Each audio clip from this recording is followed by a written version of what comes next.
you all with my love and respects.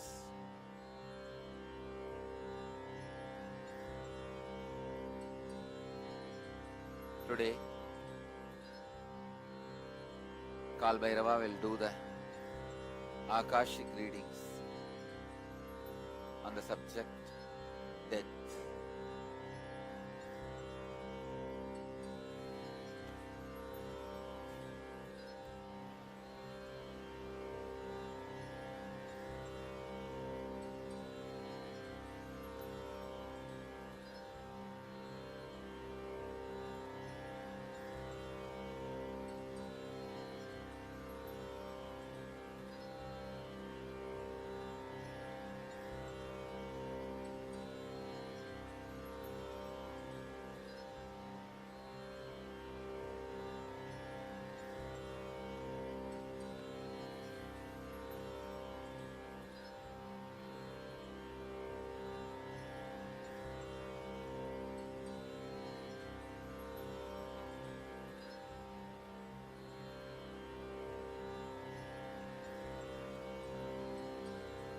Death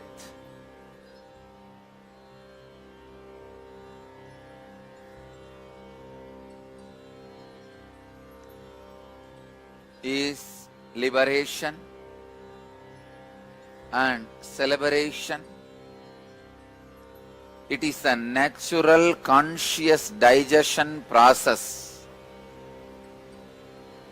gift given to every individual soul tormented by the ignorance that they are separated from the whole, constantly reminding them anything which separates them, including the concepts, is impermanent.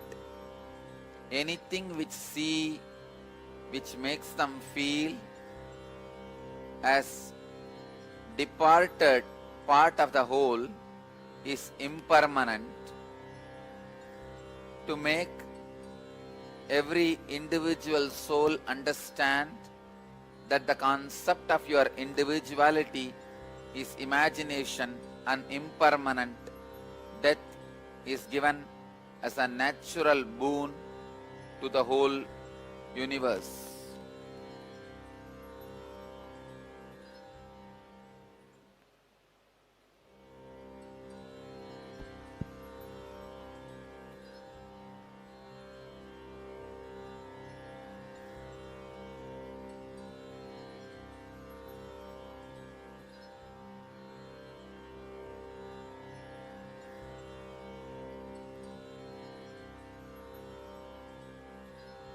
Here, Mahadeva reads out the signs of death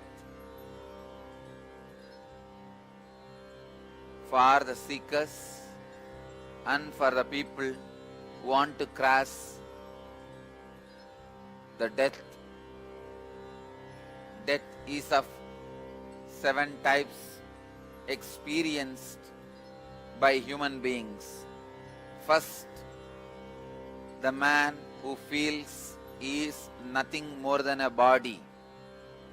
He experiences oblivion as death. He feels end of his identity is death. End of his individual existence is death, which is obviously false.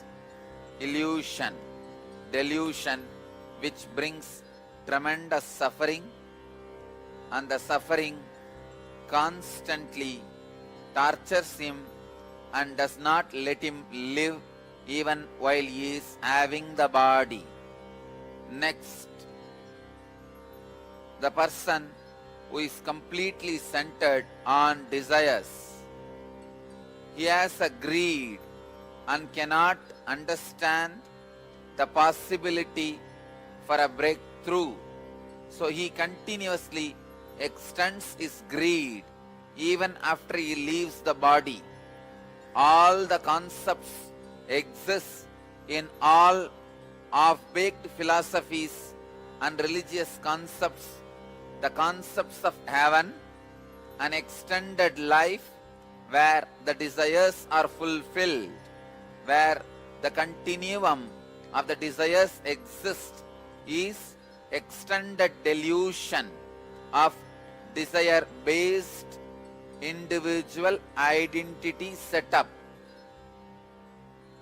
This is neither completely false nor permanent existence, based on the ability to project their desires into the existential space.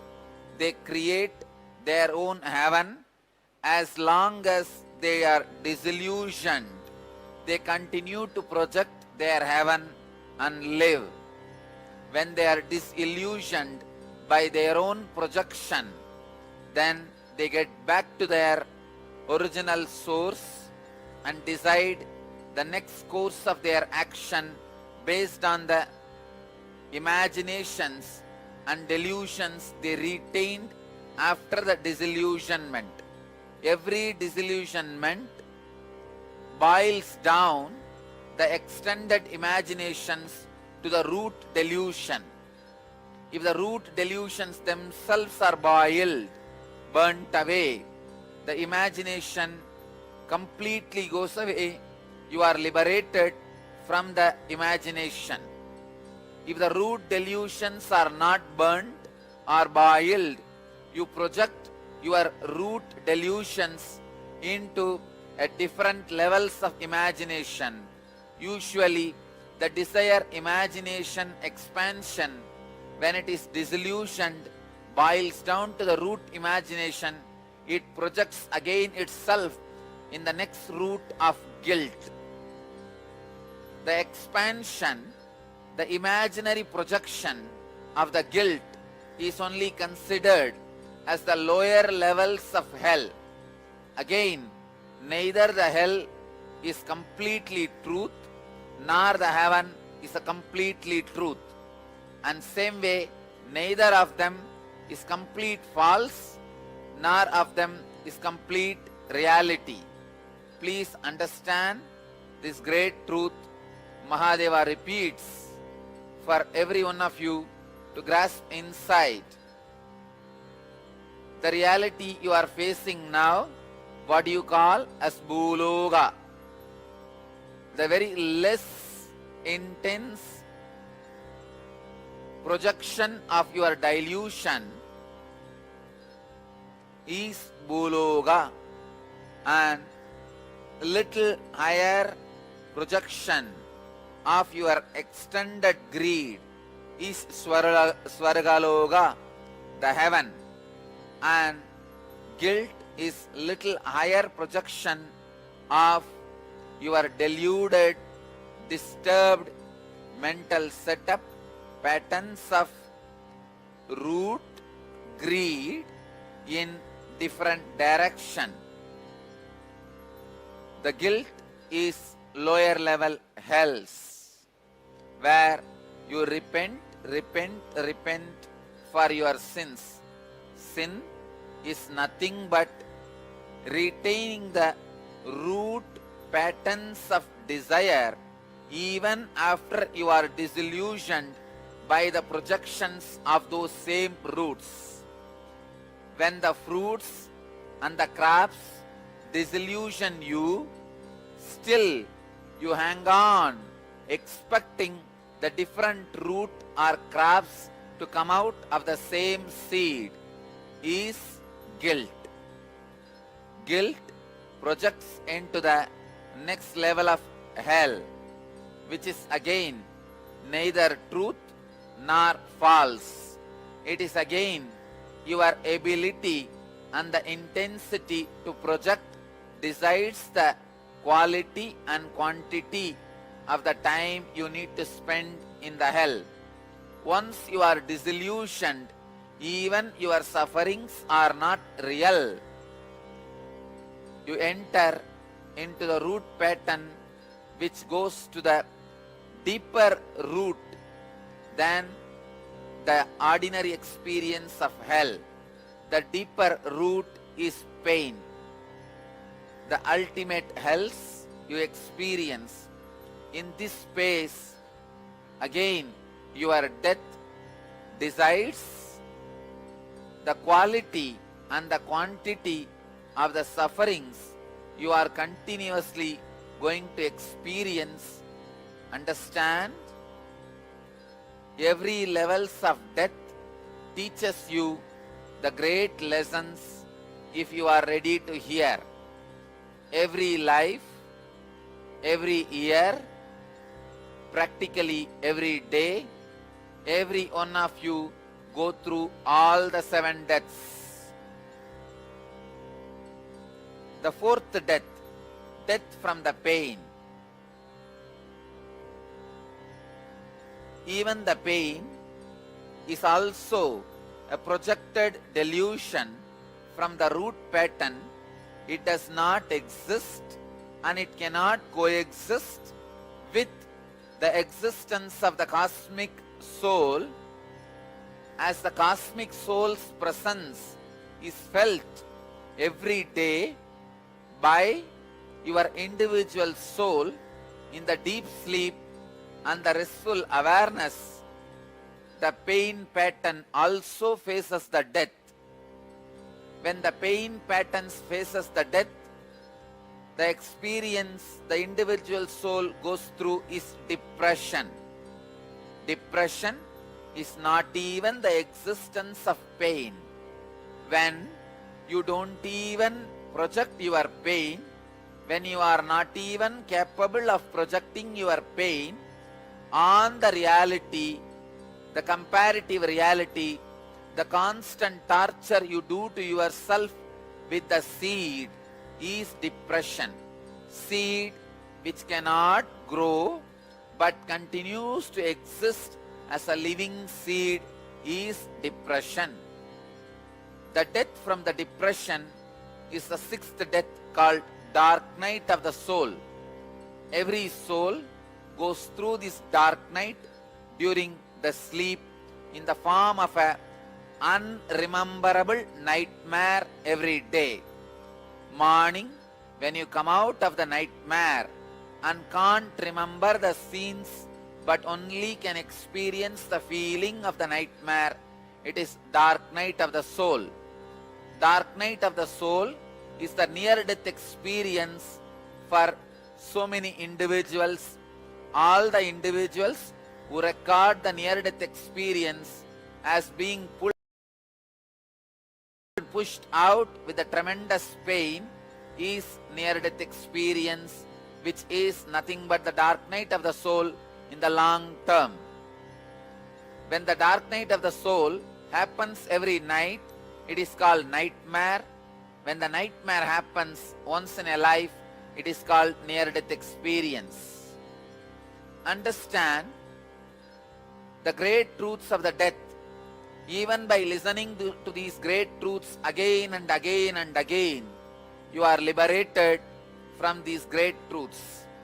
These great truths should be heard by the children before they are spoiled and wronged by the human society with immature ideas. These words should be repeated as mantras. So whenever you repeat a word again and again and again, not only the linguistic understanding happens, this forms the phonetic basis of your very thinking. When the great truths forms a phonetic basis for your thinking, it is called living enlightenment. So the 7th death, the 7th form of the death, which is beyond the dark night of the soul, happens as Nibbana, Nirvana, extinction of the individual deluded identity.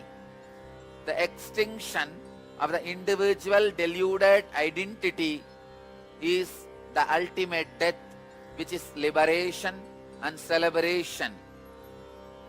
What you feel as your identity is your identity centered on the body, then oblivion is the obvious truth about your death. If your individual identity is centered on desire, guilt, pain, resurrection is the obvious truth about your death. If your individual identity is capable of going through the depression and dark night of the soul, reincarnation is the truth about your death. If your individual identity is prepared while in the body itself to go through even the depression and the dark night of the soul, unable to exist without the help of the body and mind, enlightenment, liberation and celebration is the truth of your death. So the death has a 4 different meanings to the 4 different levels of people. If you remember yourself constantly as the body, oblivion is the reality for you. If you remember yourself as the extended desire, inexhaustible guilt, unbearable pain, resurrection will be your expected truth about death. If you are able to enter into the depression and the dark night of the soul, reincarnation is the possibility of your soul about death. If you can stand all these experiences while you are carrying the physical body, unable to stand the ability to be without the physical body and mind through the unclutching, enlightenment is the equal word for your death. Enlightenment, when it enters into your system in the form of death, it is liberation and celebration. So death does not happen to all individuals equally. It is based on the standard of the individual. Death happens. Whether oblivion is your truth, resurrection is your truth, or reincarnation is your truth, or enlightenment is your truth, is your decision. It is the individual capability and individual's responsibility. When the quality of life increases day by day, the quality of death also increases. A man who feels connected to the truth of oblivion, naturally, obviously centered just on body, will not have completion, the complete feeling of life. The people who are in the middle level feel connected to the resurrection truth, the resurrection concept. That is why the mass feels very comfortable with the concept of resurrection. Very evolved individual, very few individuals feel the truth of reality of reincarnation. It is only very few enter into the experience of enlightenment.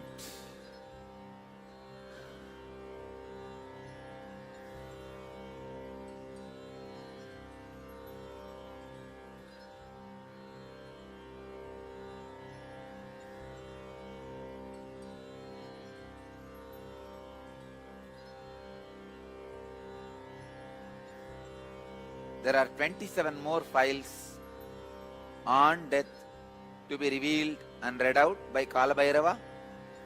So for next 27 days, Kalabhairava will read out the sacred secrets of death and informations world need to know about death. And Kalabhairava will now answer and respond to every question related to sacred secrets of life. So be very clear. The words of Mahadeva, which is coming out now, not only as linguistic value, philosophical value, conceptual value, truths based on which your cognizance should be function. It has phonetic value also, should be repeated like a Vedic mantras, chanted repeatedly, so that constantly your cognizance is centered on these great words, truths, and constantly your mind is based on these great words. Next.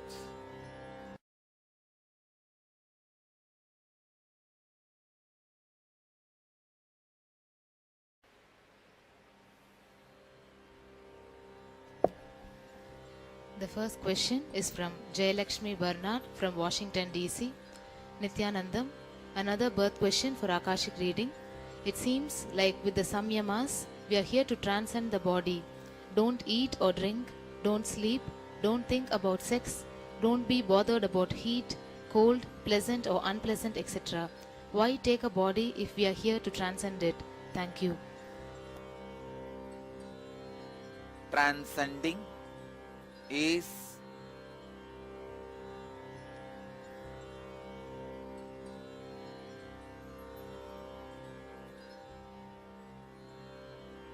step for liberation. You took the body out of ignorance and delusion. Now the samyama is the step to go beyond the depression and delusion. So understand, samyama is like medication. It is the solution for the problem which you created by feeling that you have the body. You are asking a wrong question. Why to have disease at all when we can take medicine and get out of the disease? There is no answer if you ask why to have disease first, then have medicine and get out of the disease. Because you already fell into the disease, medication is given to you. Because you already fell into the delusion of having a body, the samyama is given to you as medication.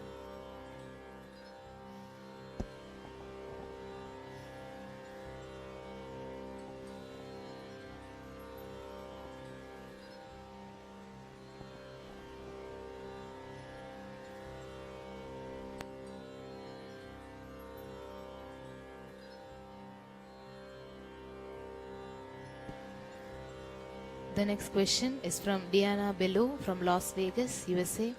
Nityanandam Swamiji, I have seen thousands of babies come into the world as it was my job in the labor and delivery room. Each baby comes into the world in a different way, some so sweet and peaceful and some so unpeaceful and stressful. I often wondered how their entrance into the world affects the rest of their lives, what they become in life and how they react in life. Birth is the most beautiful miracle of life. Is the birth process going to change in the future, more peaceful? Are the attitudes of doctors going to change towards more peaceful birth? Deepest gratitude. Time, place, way, mood, awareness of your birth directly affects the way you are going to live. So, the future humanity should become conscious for the truth. Birth is the greatest miracle, and possibly the conscious birth centers, the welcoming, mood-filled welcome centers for the human beings should be established. It is unfortunate human beings never understood the importance of the first moment of a being landing on the planet Earth. Let conscious beings receive the beings consciously into the planet Earth. This is the command of Mahadeva.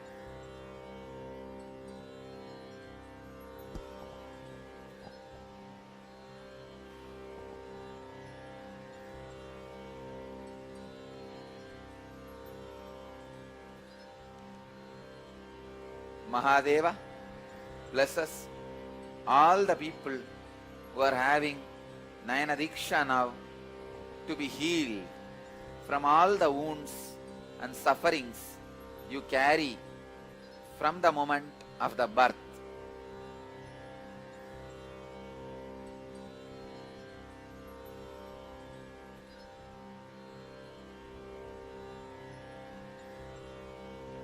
all the wounds and the sufferings, deep patterns you are carrying due to the wrong birthing style, time, place, persons, way, let all that be completely healed in all of you. Loka samasta sukhino bhavantu. Let your Manipurakas be healed completely. Let the healed Manipuraka be filled with a pure Kundalini energy.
The next question is from Nitin Geetam.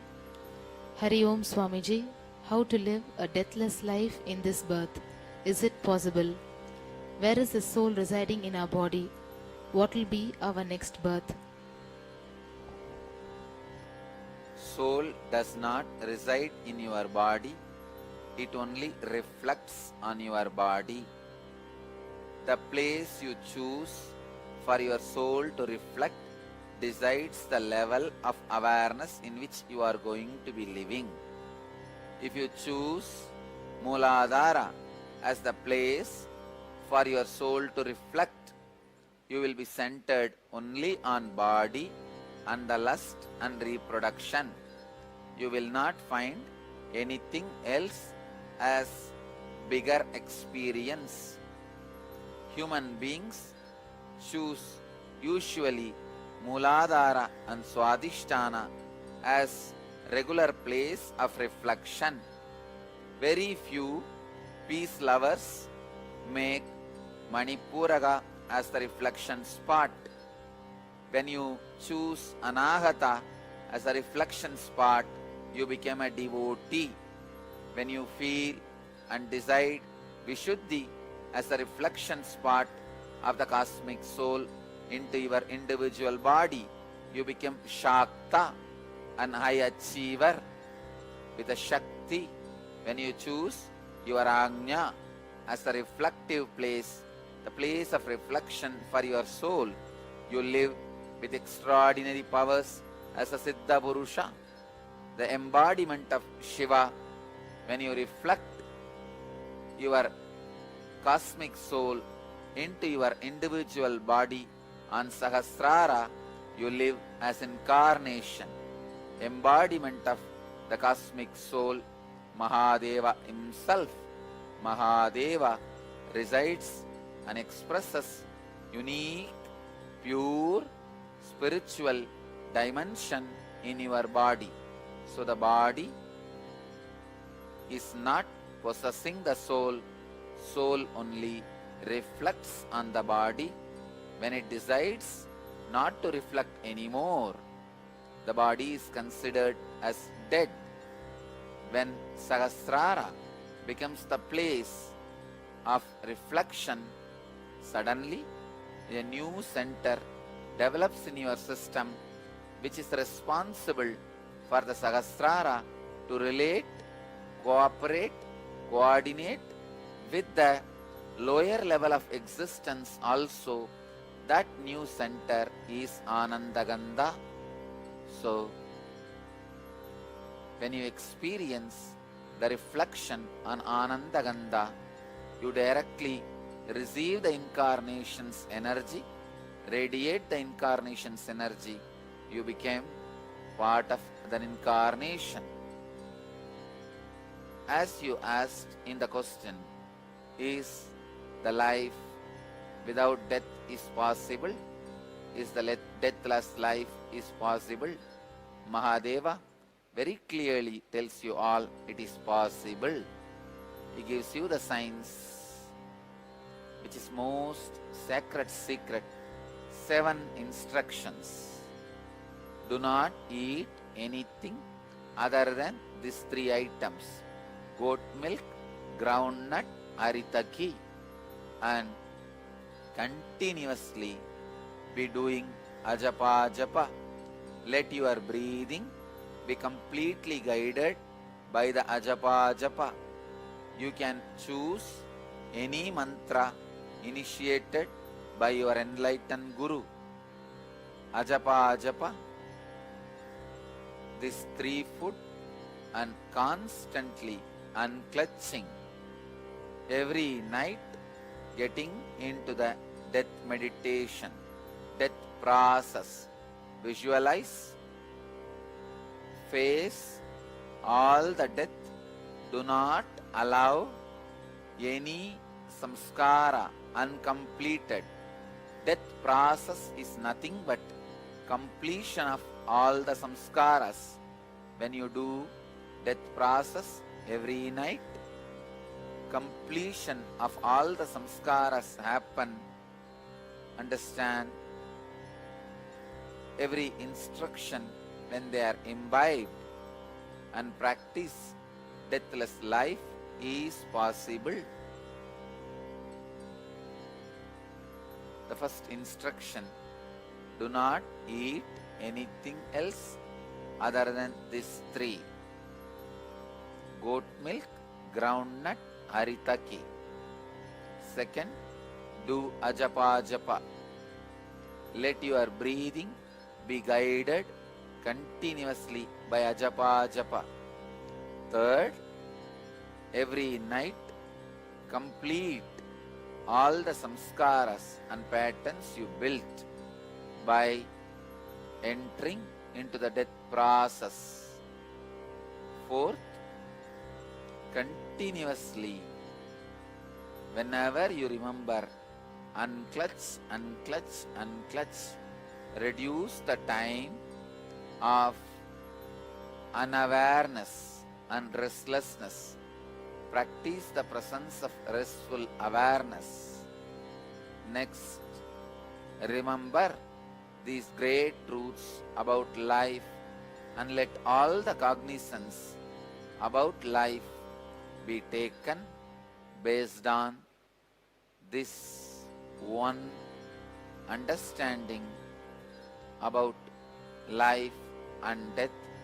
The life and death are not 2 different things. It is just continuous process happening in you as a natural force. Ultimately and finally, remember the realization this body is not away, apart from your cosmic soul. It is also an inclusive part of your eternally existing cosmic soul. These 7 truths can directly make you live deathless life. Deathless life is possible.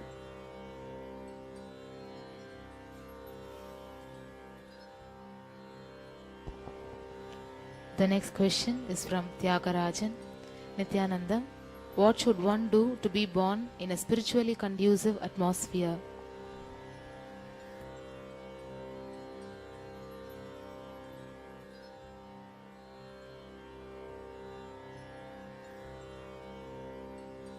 It is in your hands. This moment you can make your life in such a way, rearrange and reorganize your life can be in a place which is spiritually conducive.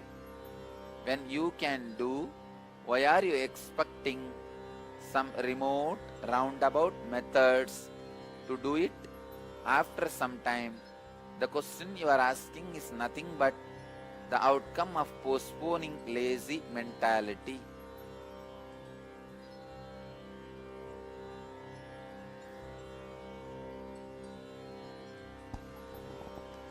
The next question is from Joyce. How many lives on an average do humans need to experience before they are completely liberated from all physical suffering? There is no number. It depends on the intensity of the individual.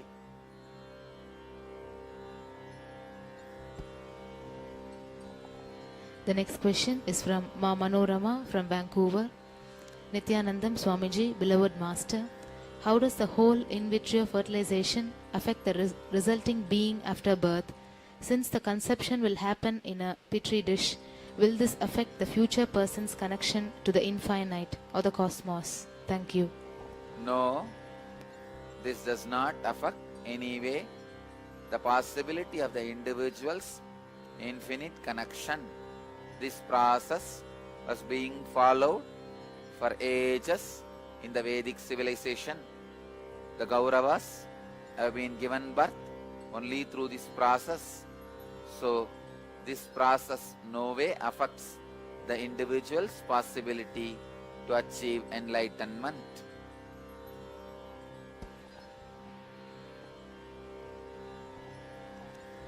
The next question is from Ma Aruna. Nityanandam, dear Swamiji, kindly throw light on the concept of birth, death and rebirth of souls till they attain liberation. I am thoroughly confused about this imperceivable game of the Lord, His patience, His monitoring system of each soul's progress till the attainment of the highest in as many janmas it takes, and is the number of janmas one soul takes predetermined? There is no individual Lord monitoring. Each independent intelligence has innate tendency and the inspiration to grow from life to death, death to life, life to death, death to life, till it is completely disillusioned with the original delusion. It is separate from the whole. When the disillusionment, it is separate from the whole, itself has disappeared. When the individual soul is disillusioned from this very word, it gets back to its restful awareness. It is not the game played by somebody else and you are pushed into it to play. It is you are playing with yourself, by your individual will. Any moment you can just realize you are the center person of this game. You are the judge of this game. You are the umpire of this game, and get out of the game. Nobody is playing it. You are the umpire, you are the player, you are the audience, you are everything. Wake up to this reality and get out of this game. If you want, continue to play this game if you want, in the form of incarnation. The person who got out is Videha Mukta. Person who is continuing to play with the clear intelligence, he himself is enjoying himself, is living enlightened.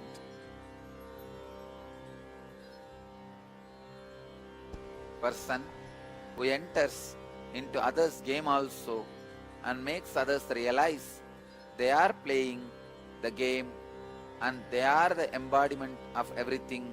They are the audience, umpire, player, and everything is incarnation.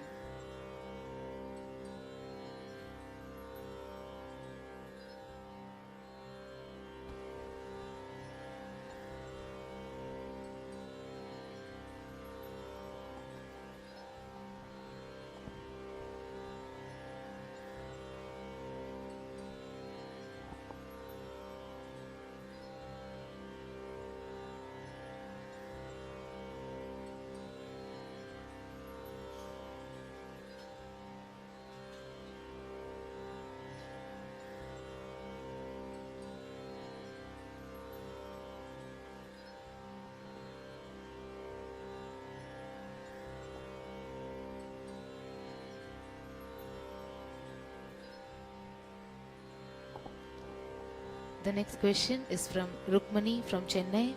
Nityanandam, Namaskarams to Swamiji. How does the birth from space to power on women, for instance, the birth of Karna, happen? What is the energy source of power that makes it happen?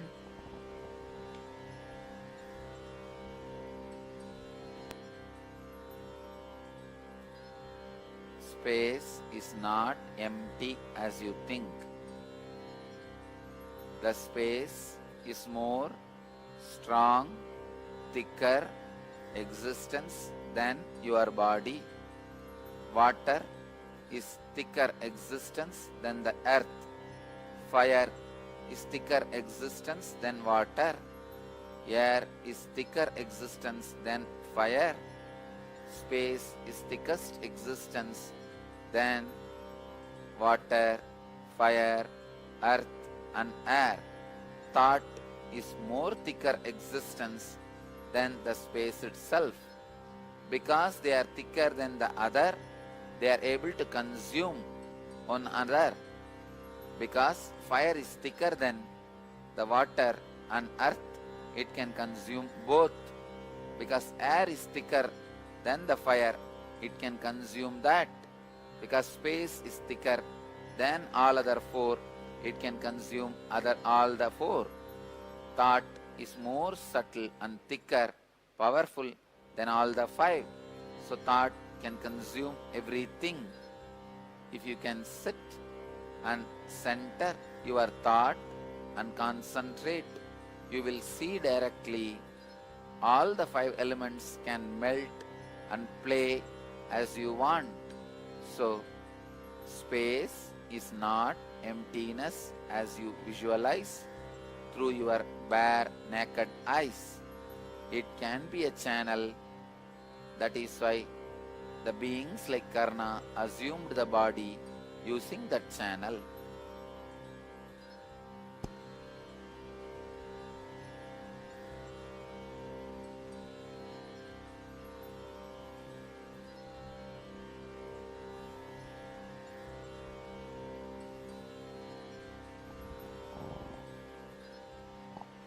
The next question is from Jyoti. Dear Swamiji, it is said that people at one time were not born like how they now do through human parents. Could you please speak on this and whether it can happen again? Thank you.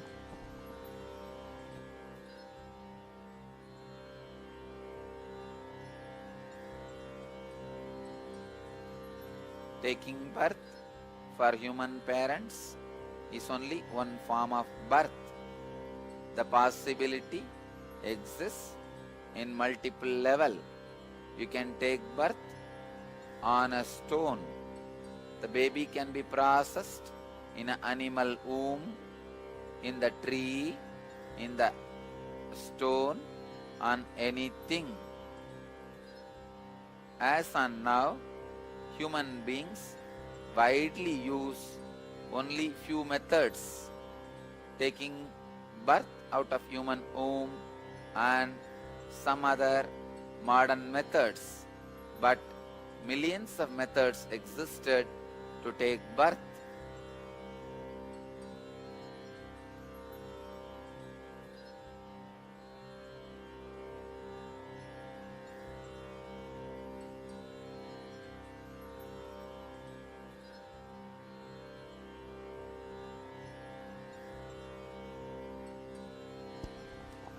The next question is from Roshan from San Jose. Dear Kala Bhairava, at the time before the part begins to think, it is separate from source. It is same as the source. Then isn't it basically the source separating itself from itself, since the part only comes into existence after separation? The moment the thought raises, part is a part. As a truth, it never separates, and in the normal comparative existence, the part appears first as part only, decides to have the thought of separation, whole does not decide. What decides becomes part. That is why the word part, decides to feel as part, is the right expression in the language in which you understand.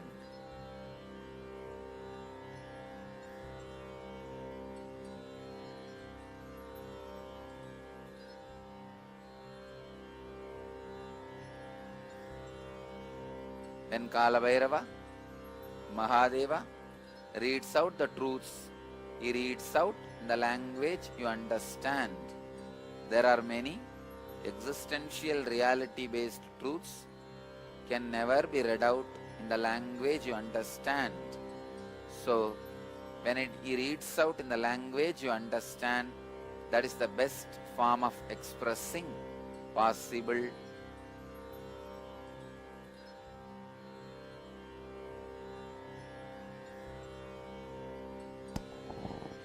The next question is from Sri Nitya Atma Manisha Nanda.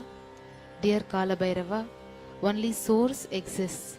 There is nothing other than source exists. Then what makes the source to become individual consciousness and why? That is what is the birth. I only existed after that event. Prior to this, I was not there. I know it is impossible for anything else, including I, to be other than the source. Then why I, the individual consciousness, is persisting? One source has become individual consciousness. What makes greed, fear, lust, desires to pop up in the individual consciousness? O beloved Mahadeva, please clear these doubts. Atma Manisha, already your doubts are cleared. All the answers I gave has clarified your doubt. Mahadeva has already read out the sacred secrets about this question and doubt. Whatever Mahadeva read out, listen to that intensely. These doubts and questions will disappear. Mahadeva has answered this question. The next question is from Dr. Shanti from Bangalore. Nityanandam, beloved Swamiji, Shashtanga Namaskars at your divine lotus feet. Can you please let us all know why majority women go through so much pain, anxiety and stress during birthing process through these most beautiful, cherishing and fulfilling moments in their life? In few fortunate women who practiced meditation, yoga, power of visualization, listening to music and divine chanting, birthing has been a great, joyful experience with minimal pain and stress. Can you please clarify?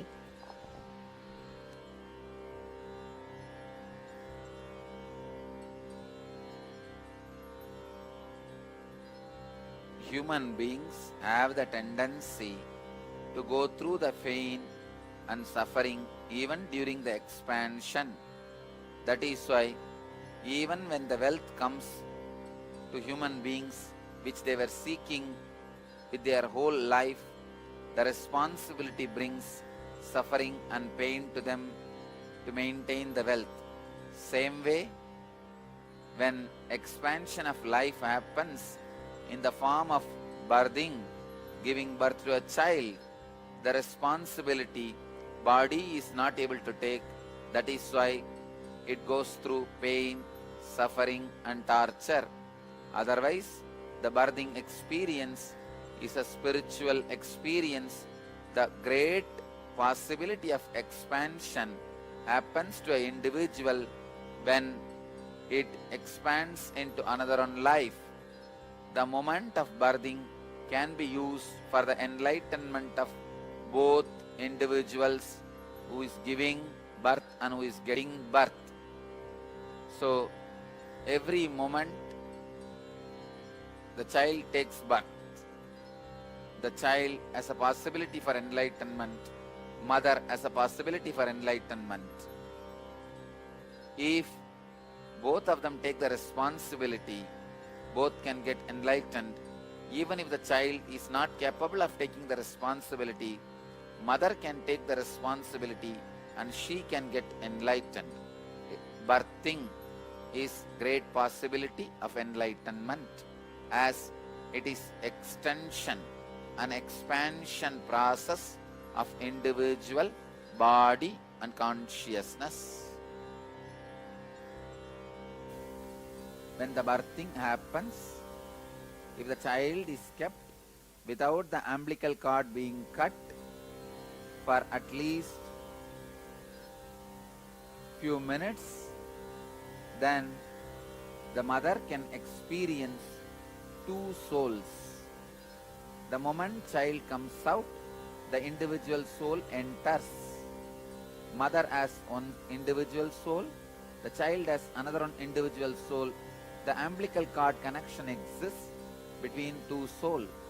Mother taking up the responsibility of birthing and preparing her consciousness for 9 months, and while giving the birth, she can achieve enlightenment. And after the birthing happens, without cutting the umbilical cord, if you remain, keep the child as it is, the individual soul which enters the child's body will have the initiation from the enlightened mother through the umbilical cord, which is the most powerful connection. The umbilical cord initiation directly makes the child experience enlightenment, and enlightened biomemory basis forms the basic experience of the child. When the enlightened biomemory forms the basis of a child, naturally child will grow as Jivan Mukta, living enlightened.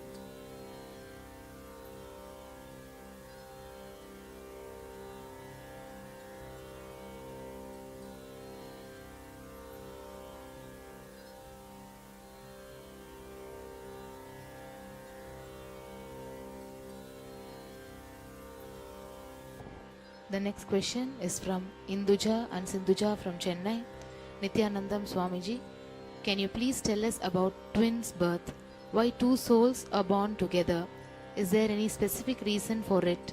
And do the souls have the same purpose in life?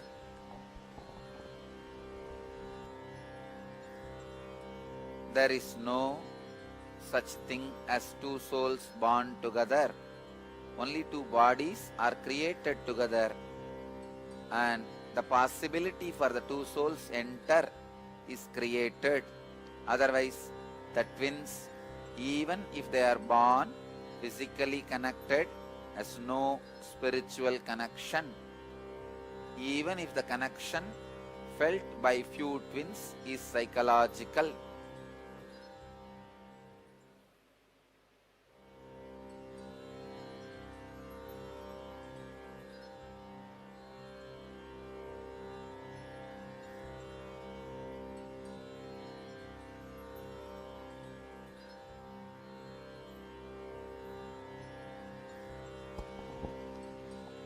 The next question is from Bodhana. Nityanandam, dear Kala Bhairava, does the body need to be left undisturbed for a period of time after death? If so, how long? In the Tibetan Book of Death, it sounds as if some souls take a while to move on. If we wish the highest possible evolution for the soul, can body organs and the body be given over immediately to science upon the verdict of brain dead, or should the body be left undisturbed for a period of time? If the body is left undisturbed, the remaining karmas will be transferred to the new body in next 13 days.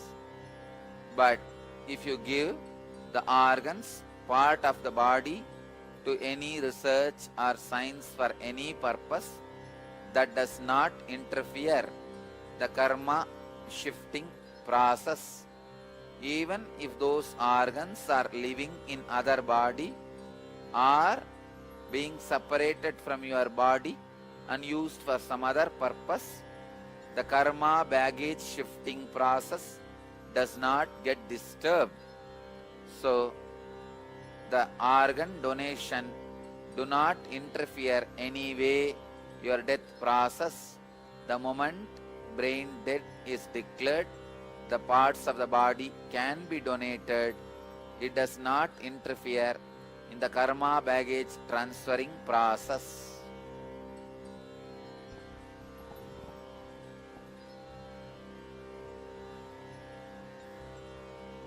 When a death happens, the individual reflection takes the next body within 3 kshana. The karma baggage gets transferred in 13 days.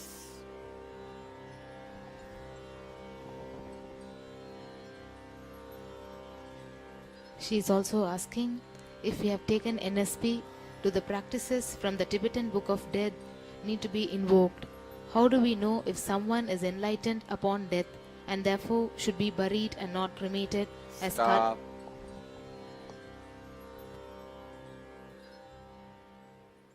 The conscious experience which you receive from the program NSP by Nityananda gives you a complete possibility of innate intelligence which awakens by itself through the experience of death.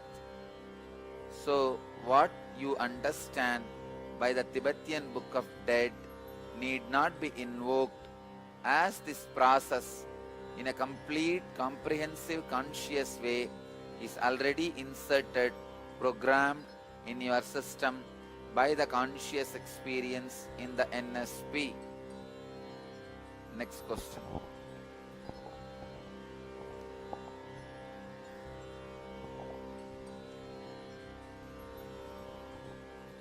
How do we know if someone is enlightened upon death and therefore should be buried and not cremated as Kalabhairava stated on Akashic readings?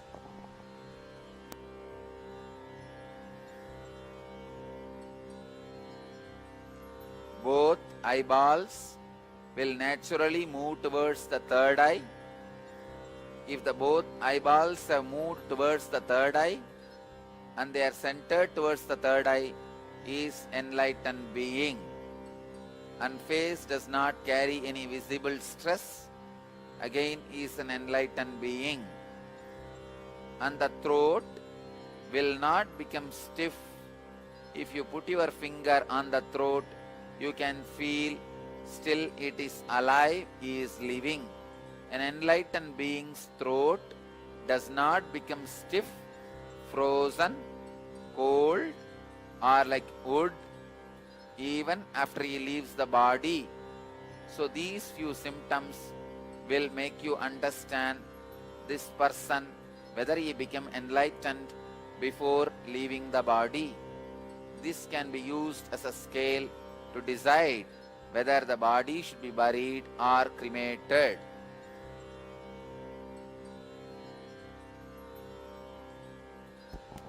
The next question is from Shrikant Gopi. Dear Kalabhairava, how can we grow younger each year? How can we achieve eternity physically and merge with light while in physical body? I'll give you the signs used by Tirungnana Sambandar and the great saint like Vallalar and Sant Jnaneshwar. Every night complete all the engrams you build, all the samskaras you build should be completed by going through the death process every night before falling asleep. Every night, if you go through the death process and complete and fall asleep, there will not be any remaining engrams, samskaras, which is responsible for getting old. The time will not act on you.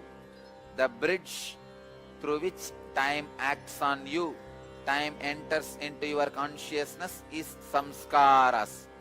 Engrams is the bridge through which time enters you. If you break the bridge, time will not be able to enter in your inner space. You will be free from time. The person who is free from time grows younger, younger, younger due to his experience to live untouched by time and samskaras. This is the only and best way to grow younger and disappear into the pure light consciousness, the cosmic soul, without leaving the remains of the physical body.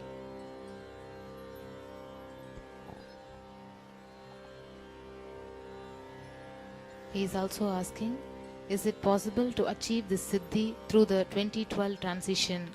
I would like to transcend death and live for another 200 years. Please advise. It is possible through this technique. You don't even need to worry about this 2012. Do it and have it.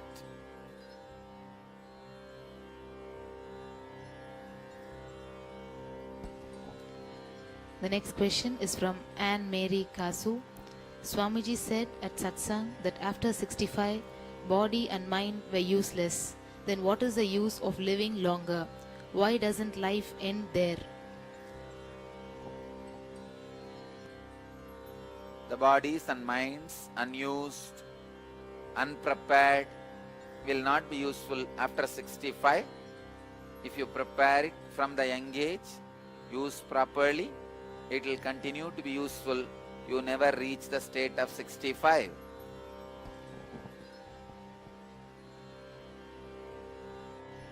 She is also saying, I am over 65 and I feel quite alive and enthusiastic.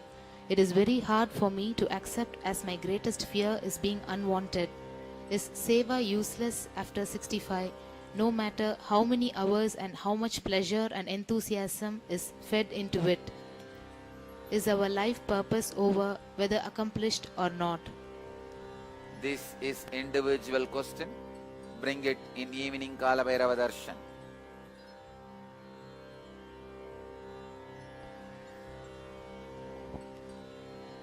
The next question is from Vidya Ramasamy from Singapore.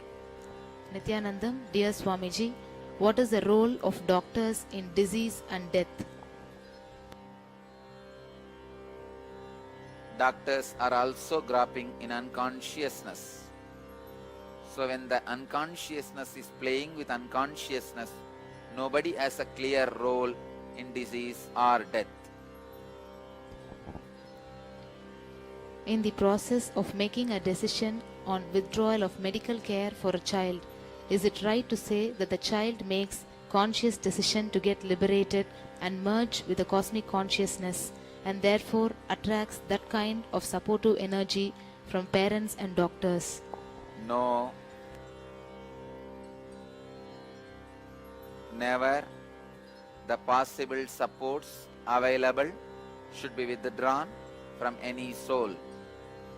Mahadeva does not approve the compassion killing, mercy killing, or any form of withdrawal of the support.